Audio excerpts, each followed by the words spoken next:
റാഷി സാറിൻ്റെ നല്ലത് പറയാം നല്ലോണം പറയാം എന്നുള്ള വൺ ഡേ ഈ പ്രസംഗ പരിശീലന ക്യാമ്പിൽ ഞാനിത് ഫസ്റ്റ് ടൈം ഇവിടെ വരുമ്പോൾ ഒരു സ്റ്റേജിൽ മേൽ നിൽക്കാൻ തന്നെ കുറച്ച് ഒരു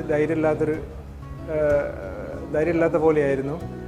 ഇപ്പോൾ രാവിലത്തെ ഈ വൈകുന്നേരം വരെ ആയപ്പോഴേക്കും ഒരു പൊതുവേദിയിൽ നിന്നൊരു 2 വാക്ക് സംസാരിക്കാനുള്ളൊരു ക്യാപ്പബിലിറ്റി സാറിൻ്റെ വർക്ക്ഷോപ്പിൽ പങ്കെടുത്തത് കൊണ്ടും എനിക്ക് സാധിച്ചു.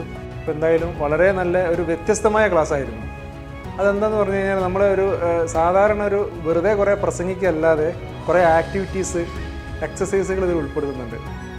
അതുകൊണ്ട് നമ്മളെങ്ങനെ നിൽക്കണം, നമ്മളെ ബോഡി എങ്ങനെ മൂവ് ചെയ്യണം, നമ്മളെ കൈകൾ കാലുകൾ എങ്ങനെ ചലിപ്പിക്കണം, കാര്യങ്ങളൊക്കെ പ്രസംഗിക്കുമ്പോൾ ശ്രദ്ധിക്കേണ്ട പല കാര്യങ്ങളും ഇതിൽ കൂടെ നമുക്ക് സ്വായത്തമാക്കാൻ പറ്റിയിട്ടുണ്ട്. അതാണ് വേറൊരു ക്ലാസ്സിൽ നിന്നും ഈ റാഷി സാറിൻ്റെ ക്ലാസ് വേറിട്ട്.